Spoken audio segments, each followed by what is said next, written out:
Welcome to the story of the backup crew. They're the wildest party on this side of Croth Dew. We got Elamir, the people thrower, Amari, the monk pacifist, Ayaka, the thieving fox, Isaac, the banjo-playing bookworm, Oni, the cursed demon slayer, Zeus, the lightning hero, and the merry band of misfit creatures they managed to befriend. Now let's follow our heroes on their journey. You have been almost feeling adrift for the last 3 months. At first, you felt like you were still living your old life, laughing with your friends. You all made it out of the prison together. Except, slowly you kept fading farther and farther behind. That friendship feeling more and more cold as you heard them say hurtful things to you, directly to your face. And you would just find yourself caring less and less about these idiots, these fools.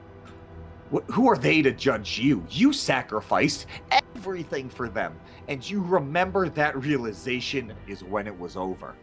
The second you had realized your own fate, that you yourself had actually died in the line of trying to save some stupid cat that endlessly mocked about how you would kill everything and how much of a better person she was than you. And in that realization, you felt like your soul was being dragged someplace darker and unlike any other place you've ever been before. And it feels like you ended up there piecemeal, tiny bits of you being there longer than the most recent bits. Atom by atom, almost, like you slowly materialized in this world, where you're just in a small room with windows that look out into a dark abyss, with a shattered landscape in front of you of stars and flowing energies out in the distance. As what you see around you, Tristan, as you finally feel like you've materialized here, you both feel like you've just arrived and that you've been here for weeks. A feeling of both endless boredom, but also endless anticipation for something that you don't know is coming. And the harder you try to ignore it, the large growth of seashell-like material to your right has been drawing your attention the longer you've been here. I'm gonna go examine it. Examining those seashells. Examining the seashells. You're looking into the shell hut, and there's some part of you that feels as though there is nothing worthwhile in here. There's no equal in here. Something about you feels as though whatever resides in here is below you. Is there anything that would clue me in as to where the fuck I'm at, besides being dead? Go ahead and give me a knowledge planes as you're looking out over the large expanse. You are looking out into the great abyss, and you're like, "Yep, that's space." That's it kind of looks like a really old river that's just been blown the fuck. It's gone. There's nothing. It's just a river that's turned into a bunch of tiny streams everywhere. As you're looking out into the abyss, the thing that's going on through Tristan's head is, but wherever the fuck I am, whatever the fuck happened, I need to figure out a way to get out of here and get back to what I was doing without that group dragging me down. Not even acknowledging that he's actually dead. And it's with that thought that you feel a small tug behind you. Hello, boy. Hello there. It's not every time we see a soul as strong as yours come through here. I have a question for you. Ask. What do you want to do with your afterlife? I do not believe I am ready to end my life's journey and go to the afterlife. I still have people to take care of back home. I still have goals yet to achieve. Oh, that is exactly what I like hearing, my boy. Simply hold my hand, and I shall search your heart and see if you want to join me. He brings a almost crippled-looking hermit's claw out to you for you to put in your palm. Tristan extends his hand. When you feel the moist, cold claw in your hand, you can feel what almost feels like slime or a slug climbing over the entirety of your palm and back of your hand as you watch as this creature's eyes begin to close, but not completely, and shudder, and you can feel his body shake as you feel your soul being tested. Almost like a fire burning inside of it, but it feels warm, but to you it burns to the touch. Almost as if this fire is the rage inside of you. You feel it burning brighter and brighter. Do you embrace it? I embrace my inner rage. And you feel the claw let go of you. I'm sorry, my boy. I did not know you were so filled with flame.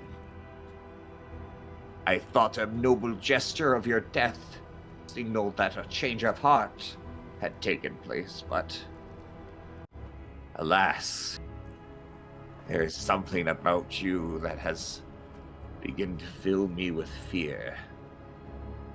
I am sorry. I do not believe I can help you. I shall take my leave. You see him. Then who can help me get out of this place?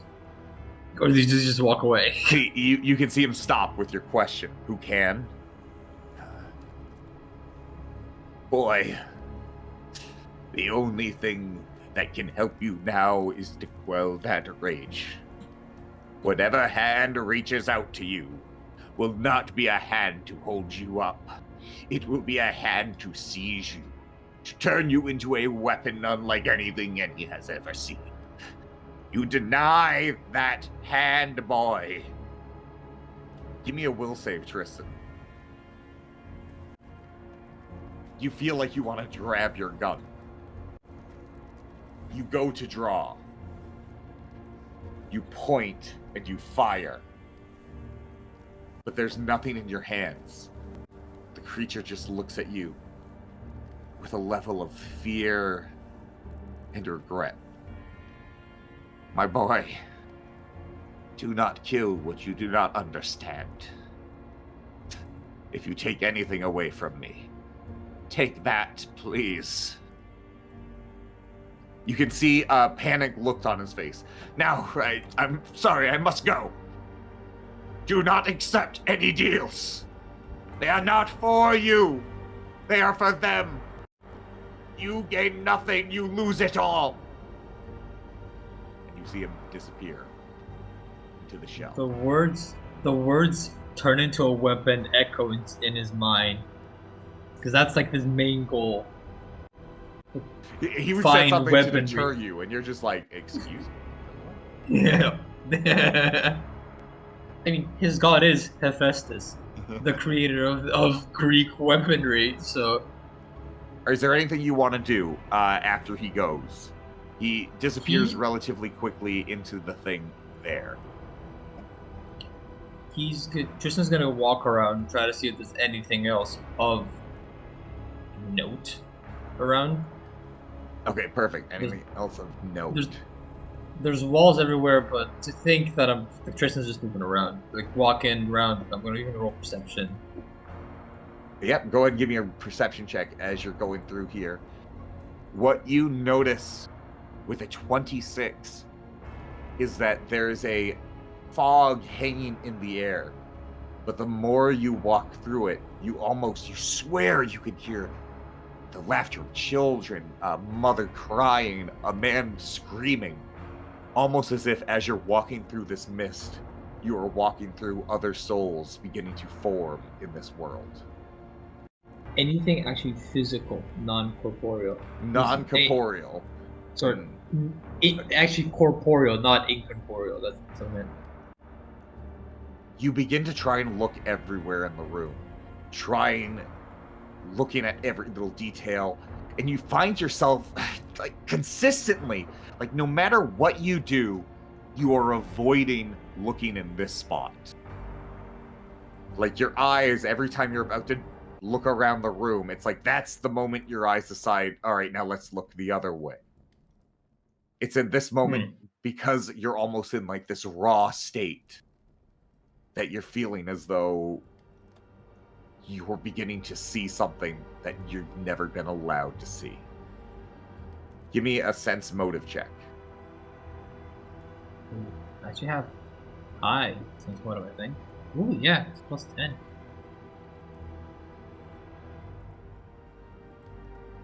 Perfect. Oh my god. Nat 20 sense motive. Tristan, you feel as though what you're feeling right now is the same eyes that have looked on you your entire life. Like something has been watching you since the moment you were born, and right now it is standing in the corner, staring at you. And you can feel whispers, almost like you've always heard them, beckoning you. Look, look, look. Look at us. Look. As you feel this dragging sensation trying to bring you to look at something you can barely bring yourself to even accept exists, staring at you. A small purple man with dark purple runes around his eyes, blinded, staring at you in the corner. You begin to feel yourself fall to your knees, almost like your body is giving in to what it's always wanted, as this creature begins to approach you. Hello. I think. How are you? You can feel a sinister hand begin to touch you, feeling as though all those aches and pains you've been feeling all your life, like you've never been complete, disappearing. Oh, the burst and cracks that you feel around your soul coming undone, just welding back together like you're whole again. Ah, my child. It's great to see you again. Do you know who I am? I've seen you watching me my whole life, but do I know who you are? Yes, I have. I have, Tristan, your entire life. Watched every second of it. And I enjoyed what I saw. We both know your final moments were not about sacrifice. No, you wanted that kill. I loved watching you pulling the trigger. But I just ask, why not aim for the cat? It would have been so helpful for me if you shot the cat. I was hoping and begging for you to shoot the cat. Well, the proposition would have been tempting. Oh. The cat did nothing to impede my progress. Ah, so I see. It truly was with no love you saved her. It was truly all your ambition. Well then, if you are an ambitious boy, I think it's about time I offer you a hand before the treatment comes. Now, listen here. Taking my hand means you will both get to come back to life. and you will become like the revolver in my hand. Our Lord will appreciate your acceptance. What, besides going back, bringing me back to life, what do I gain in this deal? Now, I'm looking for powerful weaponry to bring Oh. back to my people. Besides bringing me back to life. What kind of weaponry could I procure through this deal? Yeah. Here, I think I can help you. Let me just ask my lord for a brief moment if there's even remotely anything that could help. You see the eyes roll into the back of his head, his blind eyes. You see a purple hue begin to fill the tattoos, and he shakes violently as you begin to feel a yellow light pierce the darkness behind you. As you feel like something is approaching, every inch of your soul wants to run as fast as possible. You can feel it deep in your gut, like something bad is about to happen. As you see all the ethereal smoke around you begin to form into people, families, people hugging each other, a shocking amount of orcs. It's beginning to get crowded. A lot of orcs. A lot of... what's going on? He's still humming. Yes. Yes. I have an idea. How about this? I have a gun that's strong enough to kill a giant in a single shot. Is that good enough? Tristan, you can feel your body begin to be squeezed, unable to move your arms as these people begin to hoard you, but a large bubble around the man in front of you as he sits talking to you. And I'll add it as a signing bonus.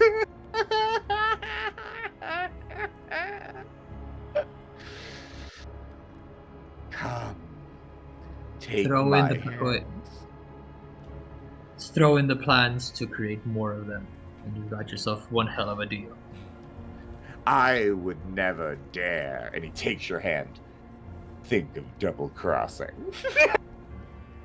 As you both poof out of existence. As a man in yellow enters into the arena, turning all of the spiritual and soul energy around you, all of those people, into a fine mist that he sucks into himself. As we cut to black. And that is the final, except not, death of Tristan.